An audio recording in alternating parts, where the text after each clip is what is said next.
Hi friends, मैं आकांक्षा शर्मा जी की with आकांक्षा में आपका स्वागत करती हूँ। फ्रेंड्स, महिला सुपरवाइज़र के लिए बहुत सारे ऐसे फैक्ट हैं कि मतलब जो याद करना बहुत ज़्यादा आवश्यक है और करीब ऐसे फैक्ट 11,000 के समथिंग ऐसे फैक्ट बनेंगे। तो इसके लिए मैंने है ना एक वन लाइनर सीरीज़ आरंभ की है आज से। ये पहला भाग है इसका। और एक टॉपिक से संबंधित बहुत सारे फैक्ट बनते हैं। अगर हम एमसीक्यू भी करते हैं तो उस एमसीक्यू का हमारा एक अलग ही चल रहा है, मॉडल प्रैक्टिस सेट के नाम से, मॉडल पेपर के नाम से, जिसमें हम 5 मॉडल पेपर हो चुके हैं। डिस्क्रिप्शन बॉक्स में लिंक मिल जाएगी। टॉपिक वाइज के लिए हमारी एक टॉपिक वाइज सीरीज़ चल रही है ए सीरीज़ के नाम से, जिसमें 8 वीडियो हो चुके हैं, है ना। तो A8 तक हो चुका है। इसके अलावा योजनाओं के लिए भी मैंने एक अलग कोर्स बनाया है, जिसमें 2 वीडियो योजनाओं के हो चुके हैं। ये वन लाइनर फैक्ट इसलिए है कि सारे के सारे फैक्ट एक चीज़ से संबंधित जितने भी फैक्ट बन सकते हैं वो एक साथ एक जगह पे उपलब्ध हो जाए, इसके लिए ये सीरीज़ लाई हूँ। बहुत ही शानदार सीरीज़ है। यकीन मानिए, अगर ये सीरीज़ पूरी कर लोगे ना, तो आप और कोई सीरीज़ की आपको आवश्यकता नहीं होगी। इसकी पीडीएफ हम उस ग्रुप में देंगे जिन्होंने हमारे नोट्स लिए होंगे। इसकी सारी पीडीएफ वहीं पर आपको मिलती रहेंगी और डेली के डेली आप लोग याद करते जाइएगा।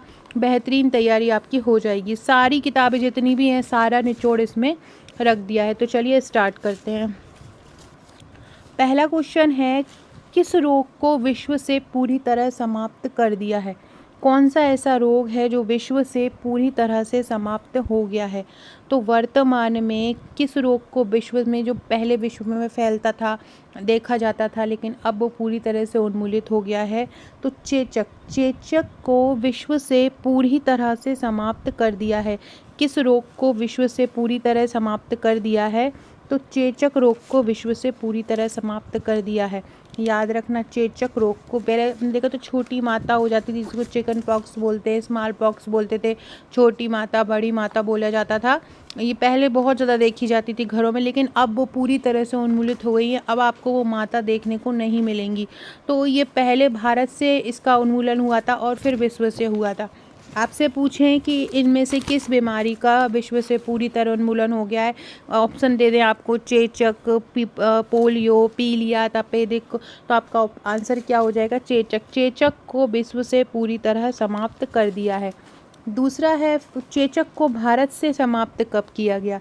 तो चेचक को भारत से समाप्त किया गया है 1977 में।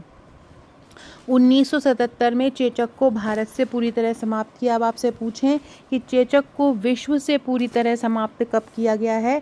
तो चेचक को विश्व से समाप्त किया है 1980 में। सबसे पहले, चेचक कौन सी ऐसी बीमारी है जिसको पूरे विश्व से उन्मूलित कर दिया है, विश्व में अब वो कहीं नहीं फैलता है? तो वो कौन सी बीमारी है? चेचक। चेचक पूरे विश्व से उन्मूलित हो गई है। अगर आपसे पूछे पोलियो का, तो पोलियो को भारत से उन्मूलित कर दिया है। पोलियो भारत से पूरी तरह चला गया है। कब उन्मूलित किया गया पोलियो को? पोलियो को 2014 में। पोलियो भारत मुक्त देश बन गया था। पोलियो मुक्त देश बन गया था भारत। कब बन गया था? 2014 में। चेचक मुक्त देश भारत कब बन गया था? 1977 में। चेचक मुक्त विश्व कब बन गया था? 1980 में। 4 फैक्ट मैंने आपको अभी करा दिए हैं। ऐसा कौन सा रोग है जो विश्व से पूरी तरह समाप्त हो गया है? चेचक है। चेचक का भारत को से कब समाप्त किया था? 1977 में। भारत से तो हो गया था, लेकिन यूरोप की कुछ देशों में 1977 के बाद भी बचा था, लेकिन 1980 ऐसा आया, इस समय तक पूरे विश्व से ये समाप्त हो गया था। अगला फैक्ट देखते हैं। चेचक जो है वो बहुत ज़्यादा एक अत्यंत संक्रामक बीमारी है, बहुत घातक बीमारी है। किसके कारण होती है? तो ये वेरियोला वायरस के कारण होती है। चेचक किसके द्वारा होता है? चेचक वेरियोला वायरस के कारण होता है। याद रखना, इम्पोर्टेंट है ये। चेचक किसके कारण होता है? तो चेचक वेरियोला वायरस के कारण होता है। ये संक्रामक है। आपने देखा होगा छोटे का, अगर आपको याद होगा, जो उस समय के रहे होंगे, जो माता हो जाती थी तो फिर घर में कुछ बनाते भी नहीं थे तला हुआ, और जो जिस बच्चे को माता हो जाती थी उसको दूर रखते थे, उसके पास उसका टॉवल वगैरह, कंबल वगैरह अलग रखा जाता था। तो चेचक संक्रामक बीमारी है, एक व्यक्ति से दूसरे व्यक्ति में ये फैल जाती है, बहुत घातक बीमारी है। और किसके कारण होती है? वेरियोला वायरस के कारण ये होती है।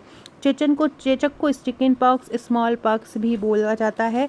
छोटी माता को चिकन पॉक्स बोला जाता है। तो अब ये चेचक से संबंधित मैंने ये सारे फैक्ट आपको करवा दिए हैं। और देखते हैं एडवर्ड जेनर जो थे उनको चेचक के टीके का आविष्कारक कहा जाता है।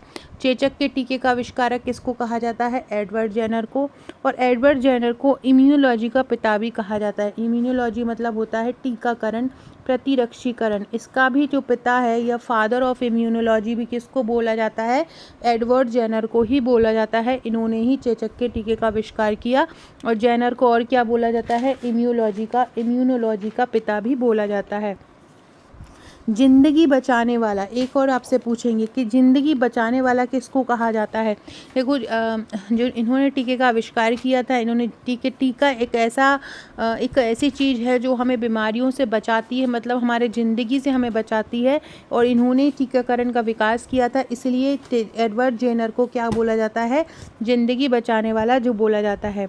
एडवर्ड जेनर ने काउपॉक्स सामग्री का उपयोग करके चेचक के टीके का परीक्षण किया। अब आपसे पूछेंगे कि जो एडवर्ड जेनर है, इन्होंने किस पर अपना सबसे पहला प्रयोग किया था? तो इन्होंने काऊ पे किया था। किस पे किया था? गाय पे। गाय में जो माता निकली थी गाय को, उस पर इन्होंने अपने टीके का प्रयोग किया था। इन्होंने टीका लगाया चेचक का, और उससे उन्होंने उस गाय से वो माता चली गई, उन्मूलित हुई, और वहाँ उस प्रजाति को कभी हुआ नहीं। तो ऐसे इन्होंने काउपॉक्स का उपयोग करके, काऊ में जो माता निकली थी उसका ट्रीटमेंट करके जो चेचक के टीके का परीक्षण किया था। तो याद रखना किस पे? काउपॉक्स पे। अगला क्वेश्चन है, खसरे का जो पहला टीका है वो कब लगाया जाए? खसरे के 2 टीके लगाए जाते हैं, MR1 और MR2। खसरे का जो पहला टीका है वो 9 से 12 महीने पर लगाया जाता है। खसरे को हम मम्स भी बोलते हैं, इंग्लिश में मम्स बोला जाता है, इसलिए ये मम्स आ गया। R का मतलब होता है रोबेला। रोबेला वायरस होता है जिसको जर्मन खसरा भी बोलते हैं। तो मम्स और रोबेला लगभग लक्षण एक जैसे होते हैं, इसलिए उनका एक साथ टीका दिया जाता है। तो खसरे का पहला टीका MR1 होता है। ये कब दिया जाता है? ये 9 से 12 महीने का जब बच्चा होता है उस समय ये दिया जाता है। और जो खसरे का जो दूसरा टीका है वो कब दिया जाता है? MR2। तो जो खसरे का जो दूसरा टीका है वो दिया जाता है 16 से 24 माह पे दिया जाता है। एक और बात, जो खसरे का जो टीका है वो कहाँ पे दिया जाता है? आपसे पूछ सकते हैं कि जो खसरे का जो टीका है वो कहाँ पर दिया जाता है? खसरे के जो टीके की मतलब जैसे कि पोलियो की जो बूंद है वो कहाँ पिलाई जाती है? जो ओरली पिलाई जाती है। और जो खसरे का जो टीका है वो सबक्यूटेनियस मतलब होता है त्वचा के नीचे। त्वचा के नीचे इसको दिया जाता है या चमड़ी के नीचे। तो ये भी याद रखना है आपको, जो खसरे का टीका है वो किस माध्यम से दिया जाता है, कहाँ पर दिया जाता है? तो सबक्यूटेनस दिया जाता है। दाहिनी भुजा जो होती है उसमें चमड़ी के नीचे। SC आपको ये ऑप्शन में आता है, ये माध्यम जो होता है इसको SC बोला जाता है, जहाँ पे खसरे का टीका दिया जाता है। SC का फुल फॉर्म होता है सबक्यूटेनियस, इसका मतलब होता है चमड़ी के नीचे। और ये किस भुजा पे दिया जाता है? जो खसरे का टीका है वो दाहिनी भुजा पर दिया जाता है। खसरे का टीका कहाँ दिया जाता है? दाहिनी भुजा पर दिया जाता है। याद रखना, ये पूछेंगे आपसे कि खसरे का टीका कहाँ दिया जाता है? बाईं भुजा पे दिया जाता है, ओरली दिया जाता है, या दाहिनी भुजा पे दिया जाता है, कहाँ दिया जाता है? तो आपको याद रखना है कि जो खसरे का टीका है वो कहाँ दिया जाता है? दाहिनी भुजा पर दिया जाता है। सबक्यूटेनियस मतलब, और कहाँ किस माध्यम से दिया जाता है? सबक्यूटेनियस मतलब क्या होता है? जो चमड़ी के नीचे जो त्वचा होती है वहाँ पर दिया जाता है। पहला टीका 9 से 12 महीने पे दिया जाता है, और दूसरा कब दिया जाता है? 16 से 24 पे। और कहाँ पे दिया जाता है? दाहिनी भुजा पर दिया जाता है। सारे के सारे फैक्ट याद करते चलिएगा, एक साथ बताती जा रही हूँ। खसरे की खुराक कितनी दी जाती है? खसरे की खुराक कितनी दी जाती है? जैसे कि हर खुराक की कोई मात्रा होती है कितनी, जैसे कि पोलियो की 2 बूंद दी जाती है, ऐसे ही खसरे की 0.5 ml दी जाती है। खसरे की कितनी दी जाती है? 0.5 ml दी जाती है। ऐसे ही एक IPV होता है, इनएक्टिवेटेड पोलियो वायरस, उसका अगर आपसे पूछें, जनरली सभी का हम 0.5 ml देते हैं, लेकिन जो IPV जो है इनएक्टिवेटेड या फ्रैक्शनल इनएक्टिवेटेड पोलियो वायरस, ये FIPV, मैंने अपना जो टीकाकरण का एक टॉपिक वाइज वाला वीडियो बनाया था उसमें मैंने सारे टीकाकरण के टॉपिक जो जितने भी फैक्ट थे, बच्चों को जो भी टीका दिया जाता है सारा बहुत अच्छे से थ्योरी में समझा दिया था। वो ज़रूर देख लीजिएगा, उससे आपको पूरे टीके समझ में आ जाएंगे। मैंने चित्र द्वारा समझाया है तो वो ज़्यादा अच्छे से समझ में आएंगे। उसको आप ए सीरीज़ में देख सकते हैं। ए सीरीज़ की वीडियो तो डिस्क्रिप्सन बॉक्स में उसकी प्लेलिस्ट की लिंक मिल जाएगी। आप हमारे चैनल की प्लेलिस्ट में जाएंगे तो आपको हमारे सुपरवाइज़र के जितने भी कोर्सेज चल रहे हैं सारे की आपको प्लेलिस्ट लिंक मिल जाएगी, तो आप वहाँ से ज्वाइन कर सकते हैं। तो मैं आपको बता रही थी कि देखो, एक तो होता है पोलियो की जैसे 2 बूंद दी जाती है, ऐसे खसरे की खुराक 0.5 ml दी जाती है। और ऐसे ही एक टीकाकरण होता है FIPV। ये FIPV का फुल फॉर्म होता है fractional inactivated polio virus. Fractional inactivated polio virus, ये इसका फुल फॉर्म होता है। अब आपसे पूछें कि जब हमने तो पोलियो पढ़ा है फिर हम FIPV क्यों लें, तो क्या होगा कि जो पोलियो की दवाई पिलाई, पोलियो की जैसे कि IPV या पोलियो वायरस करके PV करके दवाई पिलाई, तो जो पोलियो का जो टीका था जो सबसे पहले बनाया था वो क्या था, सक्रिय टीका था। अब सक्रिय जब टीका रहेगा, अब जैसे कि बच्चे को आपने टीका दे दिया, अब टीका जो आपने दिया है 2 बूंद बच्चे के मुंह में डाला है, अब वो बच्चा उसको किस माध्यम से निकालेगा, वाई यूरिन निकालेगा, टॉयलेट के द्वारा निकालेगा। अब वो जो टॉयलेट जो होगी बाहर जाएगी, बाहर उस पर वही मक्खी बैठेंगे और वही मच्छी दूसरे बच्चे पे जाएगी, तो वो क्या करेगा, क्योंकि ये सक्रिय पोलियो वायरस अपन दे रहे हैं बच्चे को, तो ये क्या करेगा, एक बच्चे से दूसरे बच्चे में भी फैल जाएगा। तो ये इस प्रकार से ये एक संक्रामक बीमारी पैदा कर देगा। लेकिन इसी को ही WHO ने सुधार किया। अब उन्होंने क्या किया, जो पोलियो वायरस था ना वो सक्रिय था, एक्टिवेटेड पोलियो वायरस था। अब उन्होंने निष्क्रिय जो पोलियो वैक्सीन है, ये सॉरी वायरस मैं बोल रही हूँ, ये V से मतलब वैक्सीन होता है, फ्रैक्शनल इनएक्टिवेटेड पोलियो वैक्सीन है ना।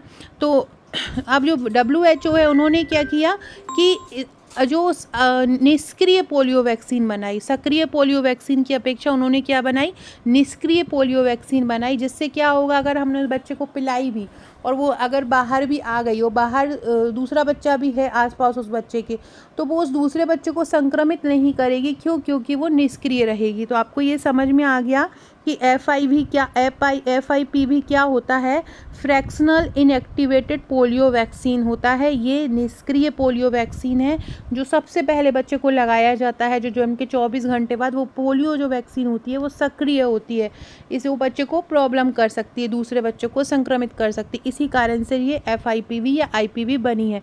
हाँ, तो ये मैं इसलिए बता रही थी कि जैसे खसरे की खुराक है 0.5 ml दी जाती है, या जो TD टिटनेस डिप्थीरिया की जो खुराक है वो भी 0.5 ml दी जाती है।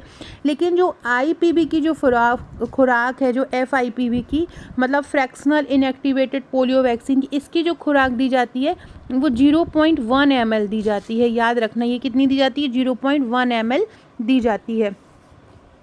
अगला है खसरे की खुराक कहाँ लगाई जाती है, दाहिनी भुजा के ऊपरी भाग पर। खसरे की खुराक कितनी दी जाती है, 0.5 ml दी जाती है।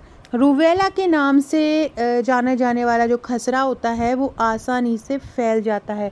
रूबेला का जो नाम से खसरा जाना जाता है और क्या होता है, ये आसानी से फैल जाता है।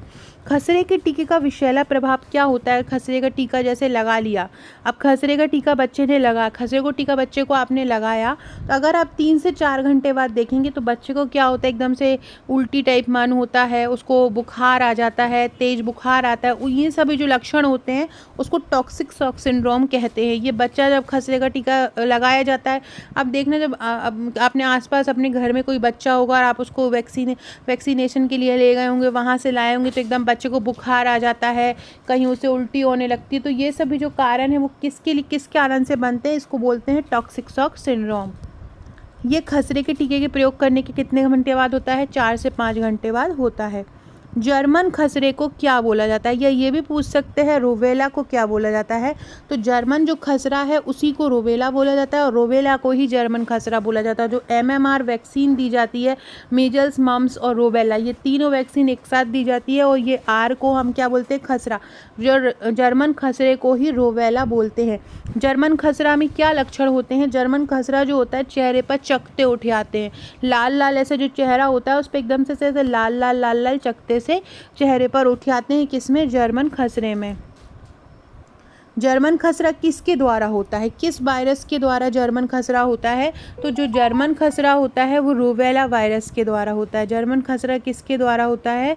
जो जर्मन खसरा होता है वो रूबेला वायरस से होता है। आपसे पूछेंगे कि किस वायरस के द्वारा जर्मन खसरा होता है, ये आपसे ये भी पूछ सकते हैं कि जर्मन खसरा होता है वो इनमें से किसके द्वारा होता है। ऑप्शन दे देंगे आपको, बैक्टीरिया दे देंगे, विषाणु दे देंगे, कवक दे देंगे, प्रोटोजोआ दे देंगे। तो आपको पता होना चाहिए जो जर्मन खसरा होता है वो किसके द्वारा होता है, वो वायरस के द्वारा होता है। किस वायरस के द्वारा होता है? ये रूबेला वायरस के द्वारा होता है। जर्मन खसरा किसके द्वारा होता है? रूबेला वायरस से।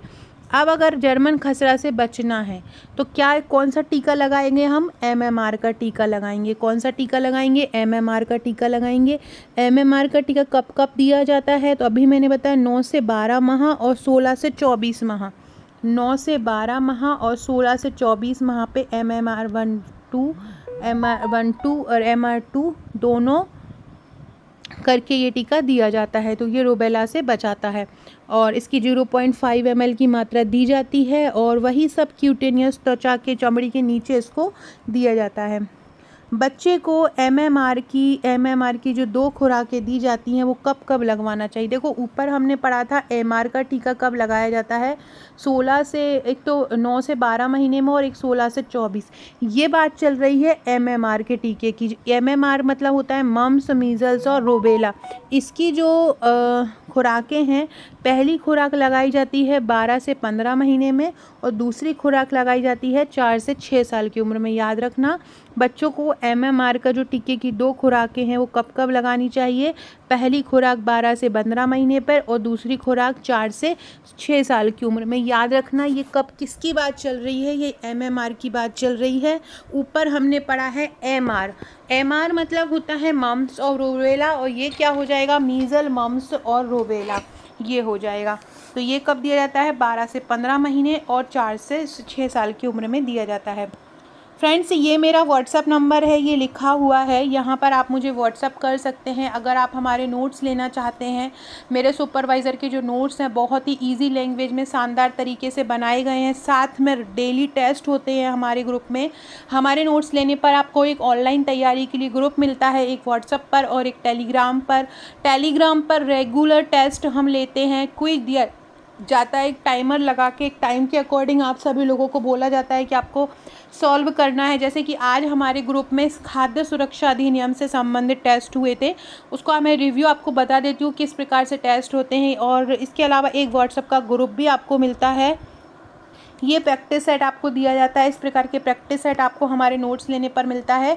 7 बुकलेट आपको हमारे नोट्स लेने पर मिलती हैं। टोटल 7 बुकलेट मिलती हैं, जिसमें एक ये प्रैक्टिस सेट भी मिलता है, एक 1 लाइनर की बुकलेट मिलती है, 5 थ्योरी की बुकलेट मिलती है, पोषण और स्वास्थ्य की बुकलेट है, ये योजना एवं संस्थाओं की बुकलेट है, एक सामान्य गणित तर्क शक्ति की है, ये शिशु की प्रारंभिक देखभाल एवं शिक्षा की है, और ये नियम अधिनियम अधिकार की है, और ये पूरा 1000 1 लाइनर की है। इसका चार्ज 1399 है प्लस 100 इसमें कुरियर चार्ज, टोटल 1499 है। ये नोट्स आपके घर पे पहुंचते हैं। आपको क्या करना है, इस नंबर पर मुझे व्हाट्सअप करके अपना पूरा एड्रेस सेंड करना है और फिर मैं आपको पेमेंट नंबर दूंगी, आपको पेमेंट करके स्क्रीनशॉट देना है। जैसे ही आपका पेमेंट आता है हम आपको तुरंत ग्रुप से जोड़ लेते हैं, वहाँ आपकी तैयारी स्टार्ट हो जाती है। बहुत ही शानदार टॉपिक हम बहुत ईजी लैंग्वेज में तैयार करवा रहे हैं। देखिए फ्रेंड, इस प्रकार का जैसे चार्ट है, जैसा कि ये टीकाकरण तालिका में इस प्रकार के टीकाकरण चार्ट द्वारा हम बच्चों को तैयार करवा रहे हैं नोट्स पूरे। ये टोटल 7 बुकलेट आपके पास पहुंचती हैं और टेस्ट किस प्रकार होते हैं वो मैं बताती हूँ आपको। देखिए फ्रेंड, जैसे कि सुपरवाइजर तैयारी का जो ग्रुप है वहाँ पर ये टेस्ट होते हैं। आज का ये मैंने टॉपिक दे दिए, ये टॉप 45 आज देखिए। ये जैसे आज ये खाद्य सुरक्षा अधिनियम का हुआ था, तो ये टेस्टोस्टेरोन, ये सिक ट्रस्ट किस धारा के अंतर्गत शरीर में क्षति हो जाती है तो 3 लाख का मुआवजा खाद्य कारोबारी को देना पड़ेगा। खाद्य सुरक्षा अधिनियम के तहत अपराधों पर विचार करने की समय सीमा कितनी है। अधिनियम की किस धारा के अंतर्गत खाद्य विषाक्तता की सूचना दी जाएगी। ये पूरा का पूरा दिया गया है। देखिए आप, ये टेस्ट लिया गया है पूरा 45 क्वेश्चन का खाद्य सुरक्षा अधिनियम का टेस्ट था। खाद्य सुरक्षा अधिनियम में टोटल कितने अध्याय हैं, जैसे कि 12 अध्याय हैं खाद्य सुरक्षा अधिनियम में, और 121 में धाराएं हैं। तो इस प्रकार से ये टॉपिक हमारा कंप्लीट किया गया। तो इस प्रकार से आपको 2 टेलीग्राम पे ग्रुप मिलते हैं। एक तो मिलता है ये ड्रीम सुपरवाइज़र ग्रुप, और एक ये सुपरवाइज़र तैयारी ग्रुप। ये 2 ग्रुप आपको हमारे टेलीग्राम पर मिलते हैं। इसके अलावा एक व्हाट्सएप पर ग्रुप मिलता है। देख सकते हैं फ्रेंड्स, ये इस प्रकार का सुपरवाइज़र तैयारी, ये जो मैंने इस तरह का एक PDF बना के स्टूडेंट को दिया था खाद्य सुरक्षा अधिनियम का B16। हमारे जो ग्रुप में सीरीज़ चल रही है वो B नाम से चल रही है। उसी के अकॉर्डिंग ही हम टेस्ट लेते हैं। डेली टॉपिक दिए जाते हैं और डेली तैयारी कराई जाती है। जैसे कि मैं आपको बताऊँ ये ग्रुप मीडिया में जाके कि किस प्रकार, ये तो टॉप 10 है, जैसे कि कोई भी टॉपिक किस प्रकार से तैयार किया जाता है आप देख सकते हैं। इस प्रकार से कोई भी टॉपिक दिया जाता है, करवाया जाता है तैयार डेली कोई ना कोई। जैसे कि ये मैंने करवाया है राष्ट्रीय बाल बोर्ड वाला। राष्ट्रीय बाल बोर्ड कब आया, इसकी नीति कब आई, किस योजना में आया, मतलब कोई भी एक फैक्ट उससे संबंधित जितने प्रश्न होते हैं ये सब हम हमारे ग्रुप में कराते हैं। सो फ्रेंड्स, आप भी अगर हमारे नोट्स लेकर हमारे ग्रुप से जुड़ना चाहते हैं और 100% सिलेक्शन लेना चाहते हैं तो आज ही अपना नोट्स बुक कर दीजिए। व्हाट्सअप नंबर आपको ऊपर दिया हुआ है। इस प्रकार के चार्ट द्वारा, चाहे प्रबंधन का कोई टॉपिक हो, चाहे कोई भी धाराएं हो, कोई अधिनियम हो, कुछ भी हो, हम बहुत ईजी लैंग्वेज में कवर करा रहे हैं। हर कुछ टॉपिक हर रोज़ हमारे जो स्टूडेंट हैं, लगभग 300 स्टूडेंट हमारे ग्रुप से जुड़े हुए हैं और डेली वो लोग टॉपिक तैयार कर रहे हैं। उनका हर डेली का डेली टॉपिक तैयार हो रहा है। टारगेट रहता है कि आज हमको ये टॉपिक तैयार करना है, तो वो टॉपिक उनका तैयार हो रहा है, तो इससे आपकी तैयारी भी संपूर्ण होती जा रही है। साथ ही मेरी वीडियो की PDF भी आपको वहीं दे दी जाती है। उनका भी हम टेस्ट भी तुरंत का तुरंत ले लेते हैं, तो वीडियो वाली तैयारी भी उनकी हो जाती है। तो अगर आप भी लेना चाहते हैं तो मुझे व्हाट्सअप कर दीजिएगा। चलिए नेक्स्ट क्वेश्चन देखते हैं। अगला 23rd क्वेश्चन है कि जो MMR होता है उसका फुल फॉर्म क्या होता है। MMR का फुल फॉर्म होता है measles, mumps and rubella. Measles, mumps and rubella, जिसको एक जो मम्स होता है, एक मीजल्स होता है और एक रूबेला होता है। इन तीनों वायरस की रोकथाम के लिए कौन सी वैक्सीन लगाई जाती है। MMR वैक्सीन लगाई जाती है। कब से कब तक लगाई जाती है अभी हमने ऊपर पढ़ा, 12 से 15 महीने में और 4 से 16 साल की उम्र में 0.5 ml ये दी जाती है। रूबेला जो है वो कब ज़्यादा खतरनाक हो जाता है, यदि गर्भावस्था में अगर गर्भवती कोई महिला है और उसको अगर रूबेला वाली बीमारी हो जाती है तो वो बहुत ज़्यादा खतरनाक हो जाती है। कंठमाला को क्या बोलते हैं, मम्स। मम्स को हम कंठमाला बोलते हैं। इसका सबसे बड़ा लक्षण क्या है, ये जैसे कि गला है ये आपका हमारा, तो यहाँ बीच में एक ग्रंथि पाई जाती है। इस ग्रंथि को बोलते हैं पैरोटिड ग्रंथि। कौन सी ग्रंथि बोलते हैं, पैरोटिड ग्रंथि बोलते हैं, जो गले में पाई जाती है। इस पैरोटिड ग्रंथि में सूजन आ जाती। अगर मम्स नामक रोग हो जाता है या कंठमाला रोग हो जाता है तो क्या हो जाता है, तो जो पैरोटिड ग्रंथि होती है ना उसमें सूजन आ जाती है। ये आपसे पूछेंगे कि कंठमाला रोग में किस ग्रंथि में सूजन आ जाती है, तो आपको याद रखना है कंठमाला जो रोग है या मम्स जो रोग है उसमें पैरोटिड ग्रंथि में सूजन आ जाती है। इसका सबसे बड़ा लक्षण है। पैरोटिड ग्रंथि में जब सूजन आ जाती है तो उसको बोला जाता है पैरोटाइटिस। पैरोटिड ग्रंथि में जब सूजन आ जाती है तो उसको क्या बोलते हैं, उसको पैरोटाइटिस बोलते हैं, याद रखिएगा। और मम्स रोग में या कंठमाला रोग में किस ग्रंथि में सूजन आ जाती है, पैरोटिड ग्रंथि में सूजन आ जाती है। पैरोटिड ग्रंथि किसके लिए जिम्मेदार होती है, जब हमारे जो मुंह होता है उसमें जो लार बनती है वो पैरोटिड ग्रंथि ही उसके लिए जिम्मेदार होती है। लार बनने के लिए कौन जिम्मेदार है, पैरोटिड ग्रंथि। बच्चों में पैरासाइटिस का सबसे आम कारण क्या है, गलसुआ। मतलब अगर पैरासाइटिस मतलब क्या होता है, वही पैरोटिड ग्रंथि में सूजन आ जाएगी तो उसको क्या बोलेंगे, गलसुआ बोलेंगे, या उसको क्या बोलेंगे, इसको कंठमाला बोलेंगे, या इसको क्या बोलेंगे, या मम्स बोलेंगे। मम्स हुआ, गलसुआ हुआ, कंठमाला हुआ, ये सभी एक ही चीज़ है। गले की जब ये गला जो हमारा है उसकी जो ये पैरोटिड ग्रंथि होती है उसमें अगर जब सूजन आ जाती है तो उसको हम बोलते हैं क्या, गलसुआ। आपने सुना होगा गांव में अक्सर बोला था कि उसको गलसुआ होगा, एक सफ़ेद सफ़ेद सा एक कागज़ सा पट्टी सा लगा के एक बच्चे घूमते रहते हैं, तो वो यही होता है। ये एक वायरल द्वारा होने वाली बीमारी होती है, वायरस द्वारा होने वाली बीमारी होती है। वायरल इन्फेक्शन होता है और जिससे क्या होता है, मनुष्य की जो पैरोटिड ग्रंथि होती है उसमें सूजन आ जाती है। अब वो वही जो प्रक्रिया होती है पैरोटिड ग्रंथि की सूजन की, उसको हम पैरोटाइटिस बोलते हैं, याद रखिएगा। ये मैं आपको बता चुकी हूँ। गलसुआ किस वायरस के कारण होता है, बहुत इंपॉर्टेंट। जो गलसुआ रोग होता है वो किस वायरस के कारण होता है, तो वो पैरामाइक्सो वायरस के कारण होता है। गलसुआ किस वायरस के कारण हो जाता है, गलसुआ पैरामाइक्सो एक वायरस होता है, उसके कारण गलसुआ हो जाता है। आपसे पूछेंगे जो गलसुआ होता है या कंठमाला होता है वो किस वायरस के कारण हो जाता है, तो पैरामाइक्सो वायरस के कारण ये गलसुआ हो जाता है। अगला है डिप्थीरिया के लिए कौन सा टेस्ट किया जाता है। डिप्थीरिया जब रोग हो जाता है तो उसके लिए कौन सा टेस्ट करते हैं, उसके लिए सिक टेस्ट करते हैं। डिप्थीरिया के लिए कौन सा करते हैं, सिक टेस्ट करते हैं। टीबी की जांच के लिए कौन सा टेस्ट करते हैं, टीबी की जांच के लिए मंटॉक्स परीक्षण कहते हैं, मंटॉक्स परीक्षण। डिप्थीरिया के लिए कौन सा करते हैं, सिक टेस्ट। अगर आप किसी को टीबी हो गया, टीबी किसके कारण होता है, ट्यूबरकुलोसिस नामक एक जीवाणु होता है या बैक्टीरिया होता है, उसके कारण टीबी हो जाता है और उसकी जांच के लिए मंटॉक्स परीक्षण करते हैं। टाइफाइड की जांच के लिए क्या करते हैं, Widal test. Widal test typhoid किसके द्वारा होता है, टाइफाइड भी जीवाणु के द्वारा होता है। किस जीवाणु के द्वारा होता है, साल्मोनेला टाइफी के कारण होता है। टाइफाइड किसके द्वारा होता है, साल्मोनेला टाइफी के कारण टाइफाइड हो जाता है। और इसकी अगर जाँच करना है तो कौन सा टेस्ट करते हैं, विडाल टेस्ट करते हैं। दोनों फैक्ट याद रखिएगा। फ्रेंड देखिए आपको एक से सीरीज में मिलते जुलते क्वेश्चन करवा रही हूँ, तो एक से आपके हर क्वेश्चन बनेंगे। यही पीडीएफ में अभी आपको हमारे नोट्स वाले ग्रुप में भेज दूंगी, आप लोग नोट डाउन करके उसको तुरंत याद करते चलिए। ये सारे फैक्ट ऐसे हैं जो एग्जाम में आना ही, हम कुछ भी एक्स्ट्रा नहीं कराते हैं, ना कुछ बहुत ज़्यादा हाई कराते हैं, ना बहुत ज़्यादा कठिन कराते हैं, क्योंकि एग्ज़ाम में नहीं आना। एग्ज़ाम में बहुत फैक्चुअल क्वेश्चन आते हैं जो आपको सचमुच जानना जरूरी है, जो एक सुपरवाइज़र के लिए सच में जानना जरूरी होता है, वही क्वेश्चन पूछे जाते हैं। तो टाइफाइड की जांच के लिए कौन सा टेस्ट किया जाता है, विडाल टेस्ट। टीबी की जांच के लिए कौन सा किया जाता है, मॉन्टॉक्स परीक्षण टीबी की जांच के लिए किया जाता है। मलेरिया की जांच के लिए कौन सा किया जाता है, रैपिड जो आरडीटी जो टेस्ट आरडीटी टेस्ट होता है वो मलेरिया की जांच के लिए किया जाता है। रैपिड डायग्नोस्टिक टेस्ट जिसको हम बोलते हैं, रैपिड डायग्नोस्टिक टेस्ट। अब आप लोगों के लिए एक क्वेश्चन है, मलेरिया जो होता है वो किसके कारण होता है, आप बताएंगे। ऑप्शन में आपको दे देती हूँ, जीवाणु, विषाणु या प्रोटोजोआ।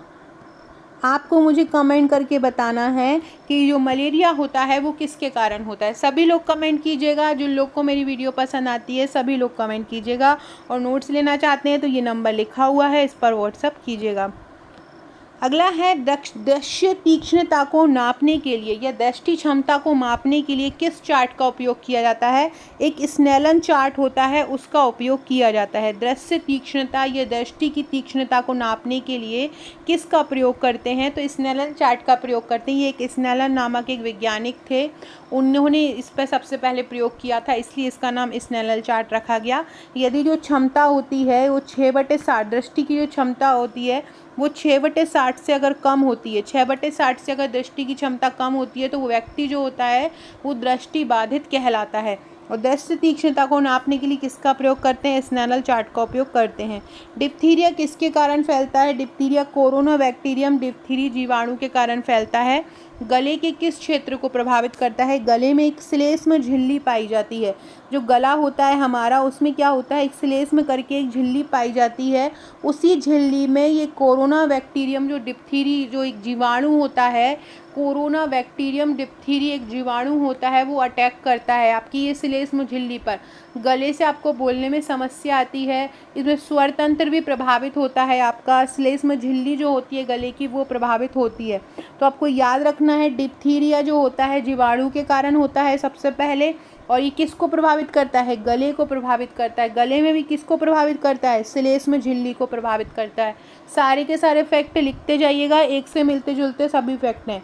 डिप्थीरिया रोग में पीली धूसर झिल्ली कहाँ पे पाई, देखो डिप्थीरिया रोग में एक पीली सी धूसर सी झिल्ली पाई जाती है, वो कहाँ पर पाई जाती है, ग्रसनी में, स्वरतंत्र में और टॉन्सिल के ऊपर। जो गले में जो टॉन्सिल होता है, एक गले का जो स्थल होता है जहाँ पे टॉन्सिल हो जाता है, वहाँ पे ये जो ग्रसनी है जहाँ से खाना अंदर जाता है, और यहाँ इन सभी के ऊपर पाई जाती है पीली धूसर झिल्ली। इन सभी के ऊपर क्या पाई जाती है? पीली धूसर झिल्ली। काली खांसी किसके द्वारा होती है? काली खांसी होती है बोर्डेटेला पर्टुसिस नामक जीवाणु से। पर्टुसिस को भी काली खांसी बोला जाता है, पर्टुसिस को भी काली खांसी बोला जाता है। और काली खांसी किसके द्वारा होती है? ये पर्टुसिस नामक जीवाणु के द्वारा होती है। याद रखना, काली खांसी किसके द्वारा होती है? पर्टुसिस नामक जीवाणु द्वारा काली खांसी होती है। आपसे पूछेंगे जो काली खांसी है काली खांसी के लिए कौन सा टीका लगाया जाता है? तो डीपीटी का टीका लगाया जाता है बच्चों को। ये इंट्रामस्कुलर माध्यम में, मतलब अंतर मांसपेशीय जगह पर दिया जाता है। और डीपीटी का पहला बूस्टर 16 से 24 महीने पर डीपीटी का पहला बूस्टर दिया जाता है। और वैसा पेंटावेलेंट वैक्सीन के साथ भी इसको दे दिया जाता है। डीपीटी की जो मात्रा है वो दी जाती है 0.5 ml। डीपीटी के 2 बूस्टर दिए जाते हैं। पहला जो बूस्टर होता है डीपीटी का वो 16 से 24 महीने में दिया जाता है, और जो दूसरा बूस्टर होता है डीपीटी का वो 5 से 6 साल में दिया जाता है। दोनों याद रखिएगा।